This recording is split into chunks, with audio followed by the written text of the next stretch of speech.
Here goes your Monday roundup, kids. Monday roundup. Monday. Okay, so, well, hi, welcome.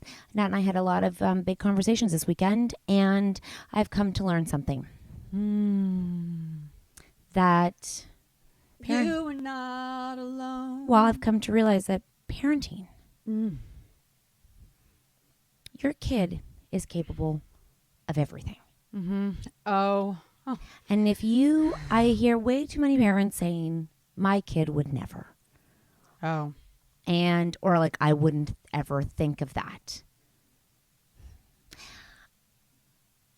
You know, every time I hear that, someone say that, I think to myself, like, I understand, like, your position that you would never imagine your child to do these things or whatever, but, like, I wish I could remove those words from your mouth because I know your child has heard you say that. And you're setting your kid up. I know. We're so young in parenting, okay? We're so new in parenting. Well, not really, actually. You have almost a 16-year-old in like a month, which means from a lot of people, like 18, they're sort of like, you're done the teen years. Although I do believe that 20s can be hard, just as hard as 16, because the whole launching process really is so long. Like, it isn't like you're 18, you're like, I'm done. I got them to 18. I feel like some kids rebound back into an 18, 19, and they're like, I've never been so lost. I've never felt so overwhelmed. I remember that in like my group of friends that like everyone went away to university, and it's like, yeah, okay. So I'm sure their parents were like, great. They like got into university. They're doing well at university. Then you graduate, and then that's the scariest part, is starting real life right after university, right after.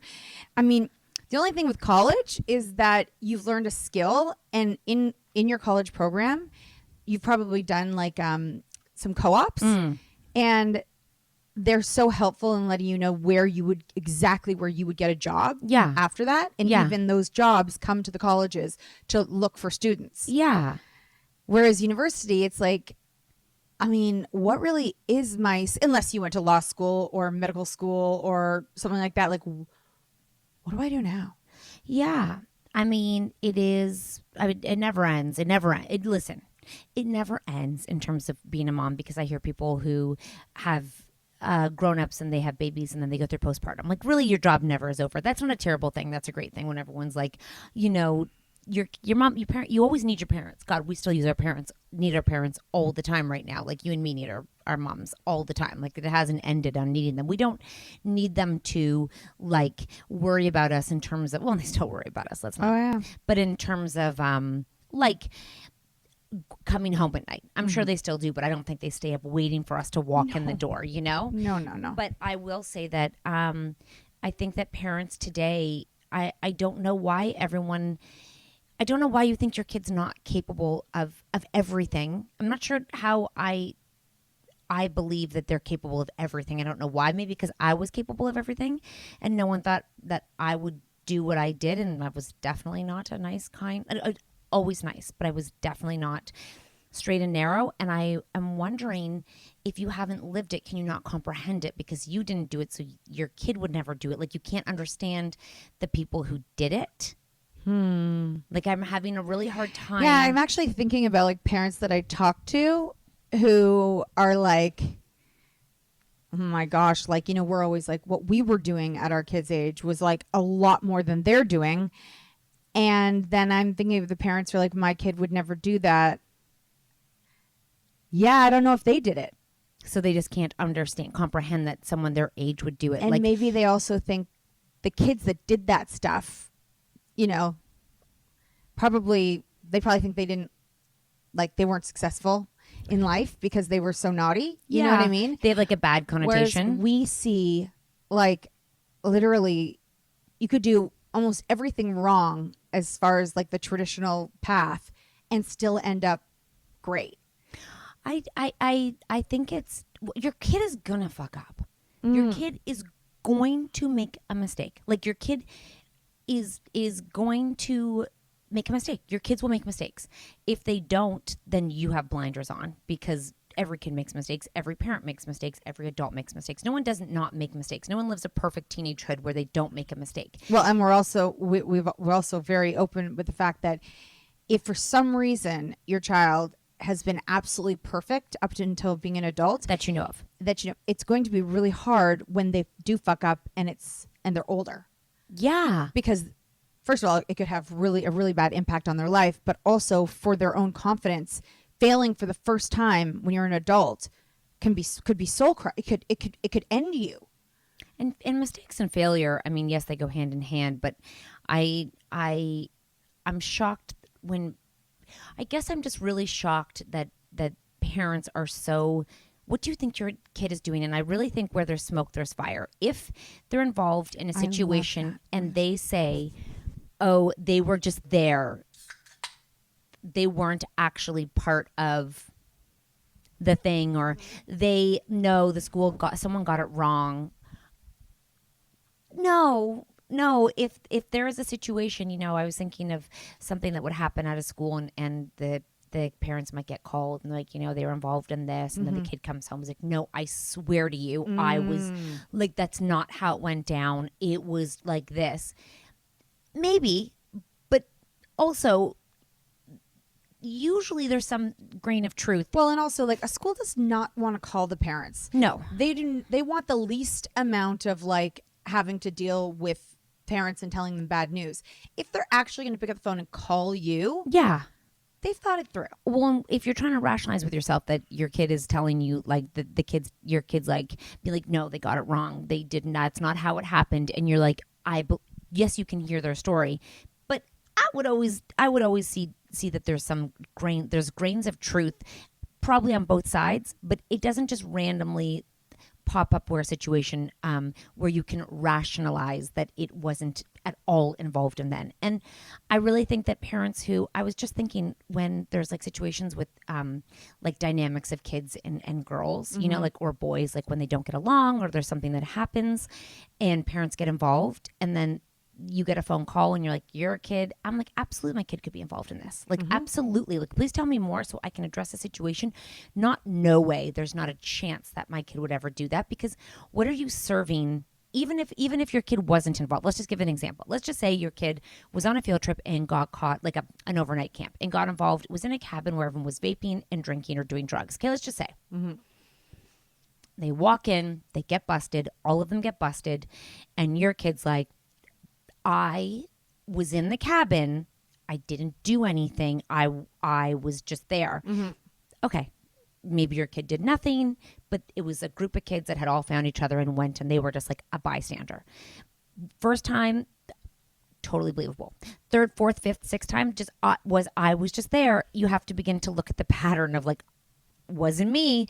And then it's either a lesson of learning, or if they're involved in the same situations over and over again, and it wasn't me, you have to begin to be like, I'm sorry, you're accountable here, because I hear way too many people who are like, not my kid. Like, no, never my kid. Never my kid. I'm like, so if it's no one's kid, whose kid's fucking up here? Because it can't be. No. And these parents are like, no, I'm not saying it's not nobody's kid. It's just not my kid. And everyone's like, not my kid. No. Not my kid. I'm like, guys, it's all of our kids, because everyone has a little bit of contribution to each of the situation. Like I'm hearing I hear conversations in the hockey rink and in the areas where like, oh, my kid doesn't even know what a girl is. Like, they don't even know. Are you crazy? They don't know what a vape is. Like, they've never seen one. Okay. No way. Oh, okay. And by the way, if you ask your teen, do they know what Zin is? And they go, no, they're lying. Yeah. To you. Absolutely. Yeah. And probably doing it in grade 7 and 8. Like, no way. I'm just like this. Are we just collectively just burying our heads in the sand? I guess that's what you do. Ignore that anything is happening in terms of your kid's life. Like, and just ignore. Do you have anybody close to you that does that? And you're like, because it would be really hard if you had a really good friend or a really good family member and they did that. I find people with younger kids are often very naive to what their kid knows and doesn't know. Like, not a chance they know anything about like sex or drugs, or I'm like, grade 5 or 6. I'm like, not a chance. Not a chance. Okay. I was in a conversation with people that are close to me. I told you this, and the mom said, my daughter would have would never, not even close, like never be involved in that at 13. Like Not a chance. not even close, not even aware. Oh, okay. And then the person she was speaking to, who was a close friend of hers, said, well, I mean, we were at that age. And the other mom goes, I wasn't. And I looked at that mom and I go, I was too. Yeah. It really is. I when I'm thinking about it, I think it's people who never did anything like that and didn't think they're capable. So my kids will often ask me situations and they'll be like, would you be mad if I got like, if I did drugs or drank, or like if I went out and like someone had to call you? And I said, I expect it every time one of you goes out. I actually expect it. Like my expectation is that I will get a phone call from one of you that you need to be picked up because you were excessive in something that you did and I have to come and get you. And they're like, what? I'm like, absolutely. Because I was that child.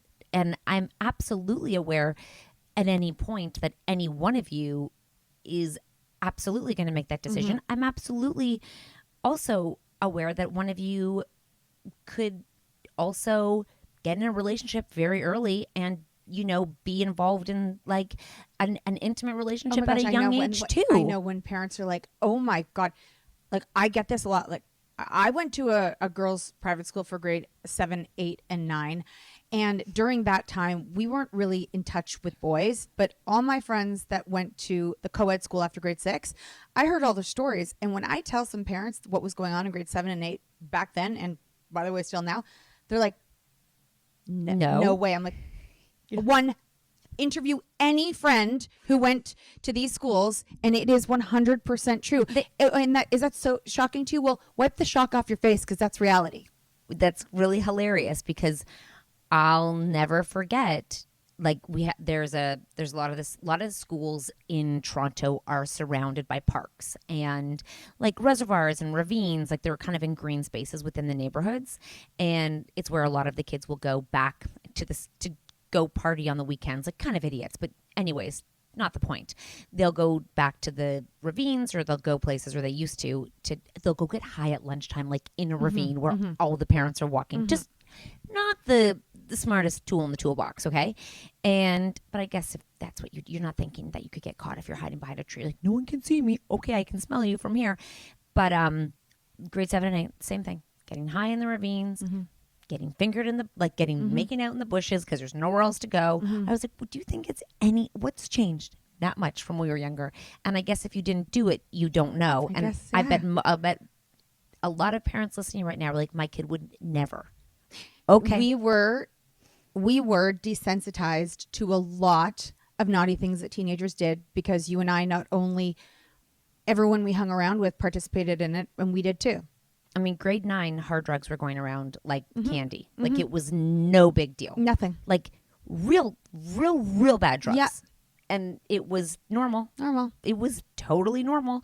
And but when I look back to grade 9 now and I think about it, like when I think of our grade 9s, I'm like, what? I can't imagine them doing it, but I wouldn't be shocked if it came across their path, if it came into their lives, if they had friends who were doing that. Like nothing would shock me. No. Where I'd be like, oh no, not a chance. And this isn't to belittle any parents whatsoever. I just don't think we do our kids any service if we don't think they're capable of something. And also, if your child thinks my kid would never, they're going to have a really hard time telling you because not only did something bad happen, but the disappointment that you're afraid that as a child that your parent is going to look at you different forever and ever. They're not going to want to tell you. I love this topic, and there's so much. I have a burning parenting question. And I want everyone to weigh in on this, and it might be a unanimous. You guys all might say the same thing. I was caught in a moment. This is Natalie's conundrum. I was caught in a moment, and I didn't know the answer, and I had to say to my kid, "I'm going to have to get back to you." Good girl. Okay. Here's the scenario. I'm going to draw the scene. Okay. I'm going to use your son. I'm not going to use his name, but I want you to imagine it's your son. Okay. I have one kid. Here we go. One son, I mean. Okay. He's with two friends. Two friends. They're walking home from Yeg, which is like a main intersection in Toronto. Okay. I don't know. They're coming home from a movie. Lovely. Because they'd only go to a movie because they're good kids. My kid would never. They walk by a high school. Okay. And when they're walking by that high school, like there's like a field, a park, two guys that are like pretty buff. You know, they're like big. But they're still high school. Yeah. Your son's also right now in here. He's in grade 9 or 10. Okay. Okay. He could be in grade 8 too. Okay.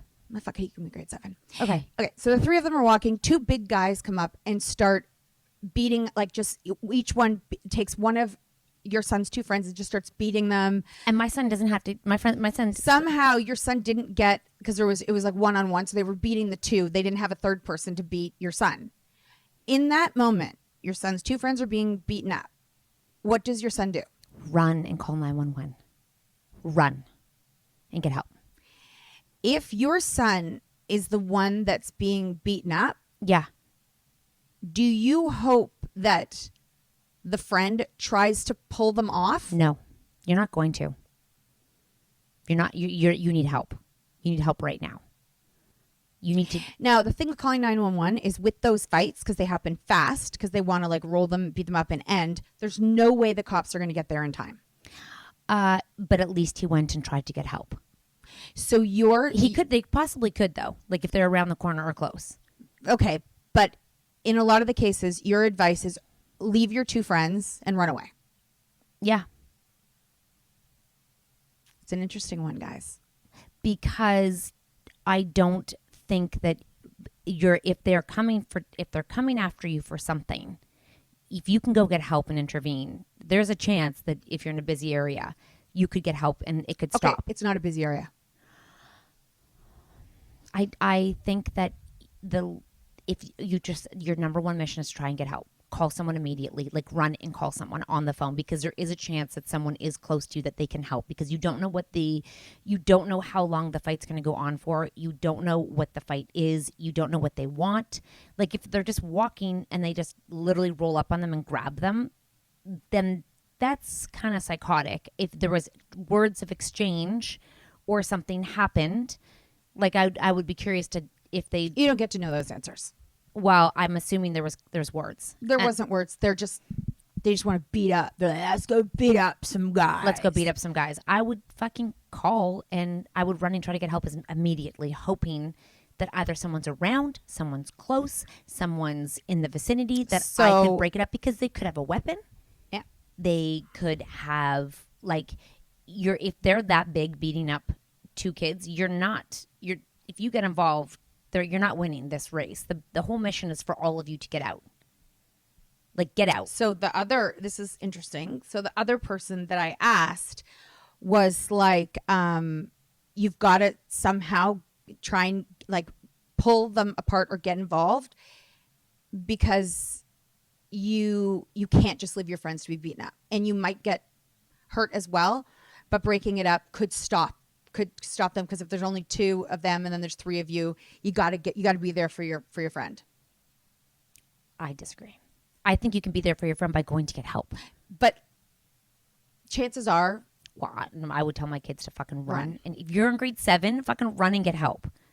If there's two giant guys trying to fight you, no, you're not winning.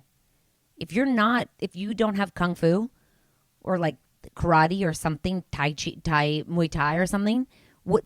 I wonder what the kids' instincts would be. Because I'm like, if it's also happening on, like they could be like their best friends. If it's my boys, I need my boy to try and stop my other boy from being beaten up. And he could yell, and he could make noise and say help and like that. But I don't want him to just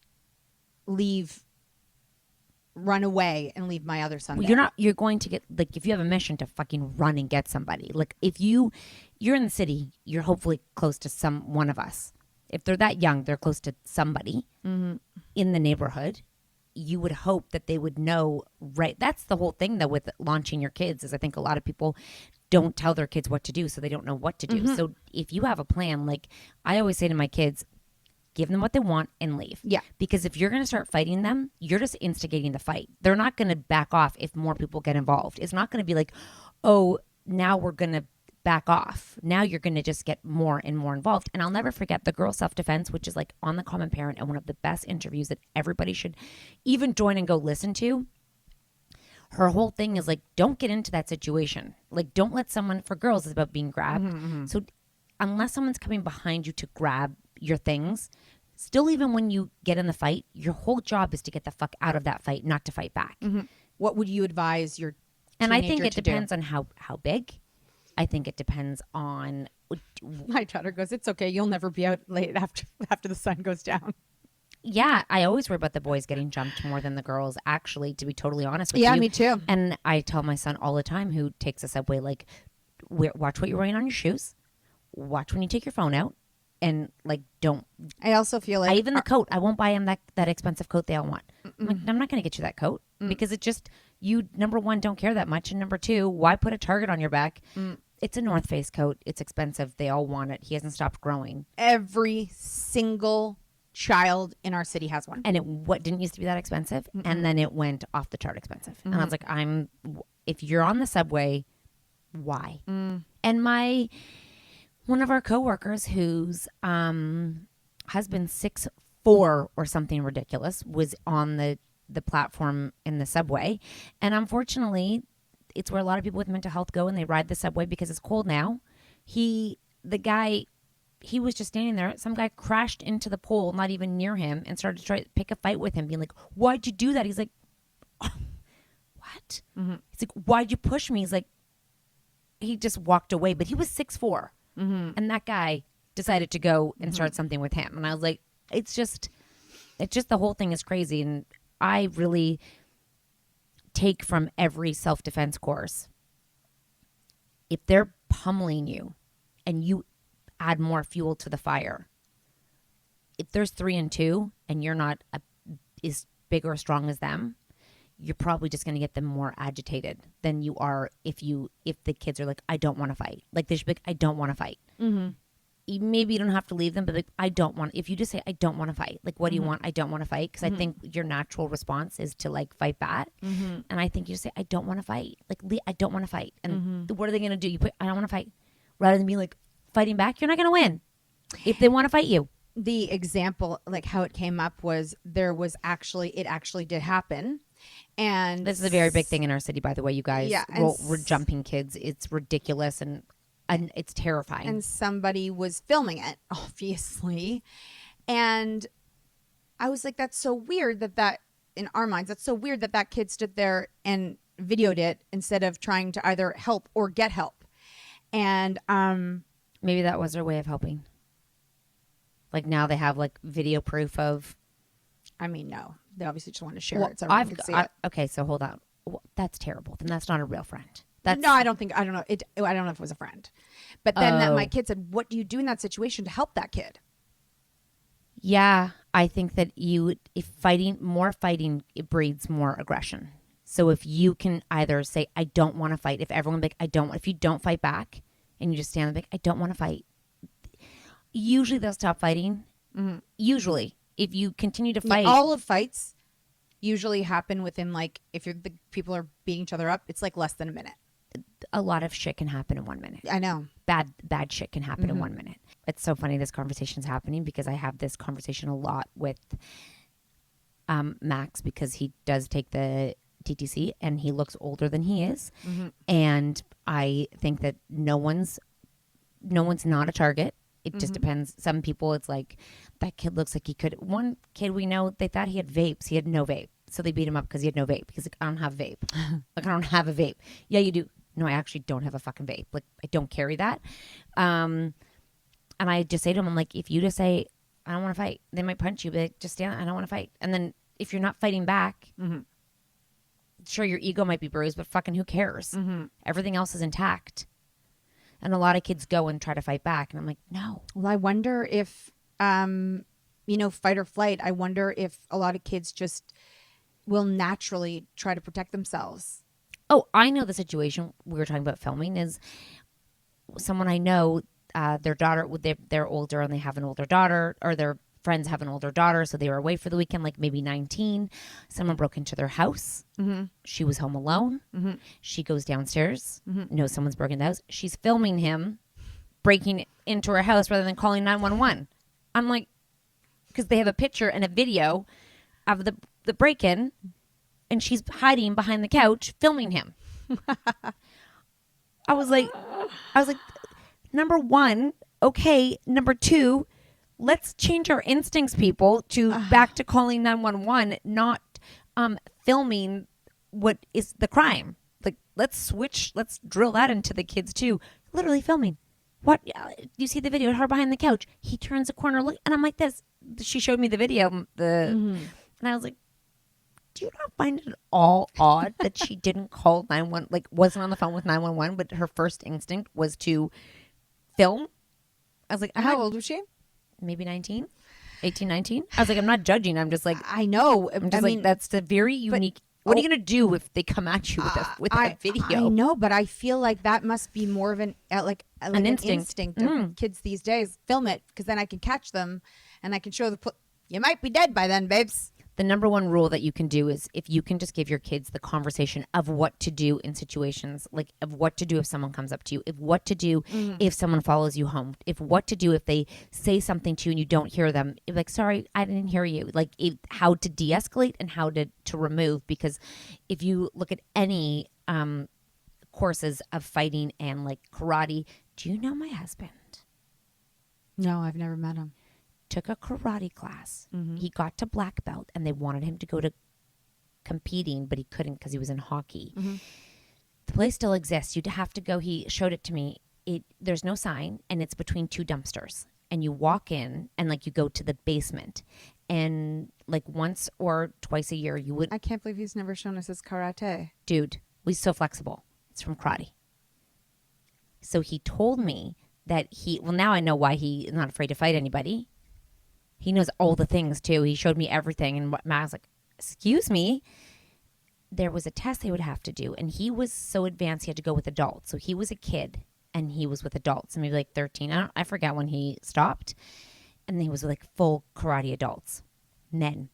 And he said their test was sometimes they'd go in and they'd turn all the lights off and it was pitch black. And then you would get attacked, like real attacked from multiple angles, and you'd have to get out of it and get them off of you.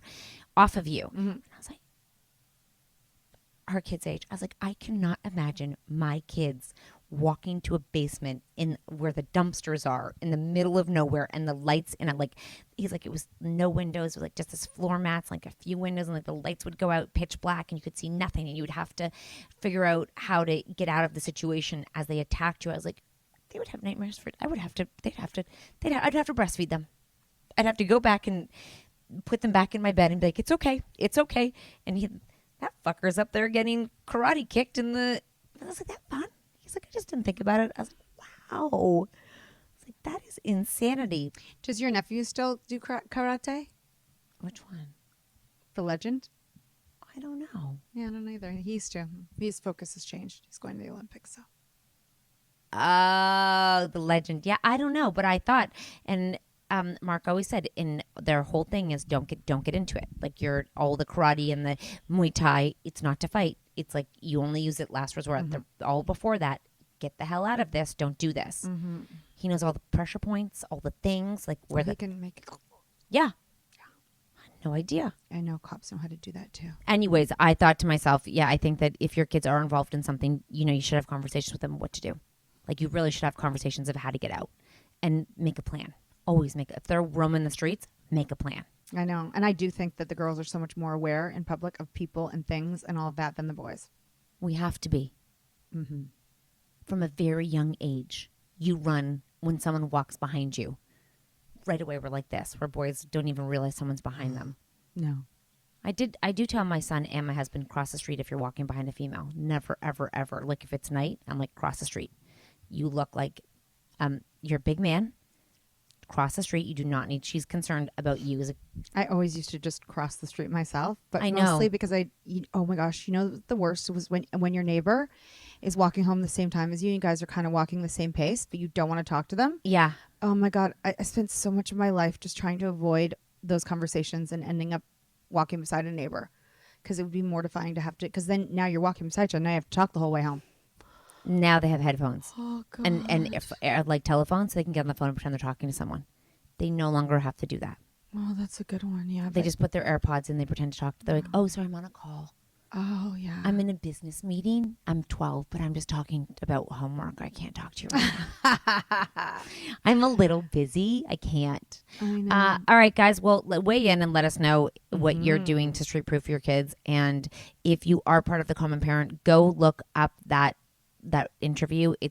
We should re-release it. It's a online interview. It's a video, and it's written, and it's game changing. So basically it's definitely go to thecommonparent.com and check out the website and become a member. And at the very least, you can subscribe to the CAP, which is a free newsletter that gives you so many amazing tips on parenting teens. Yeah, that's it. Have a great day. You have a great day.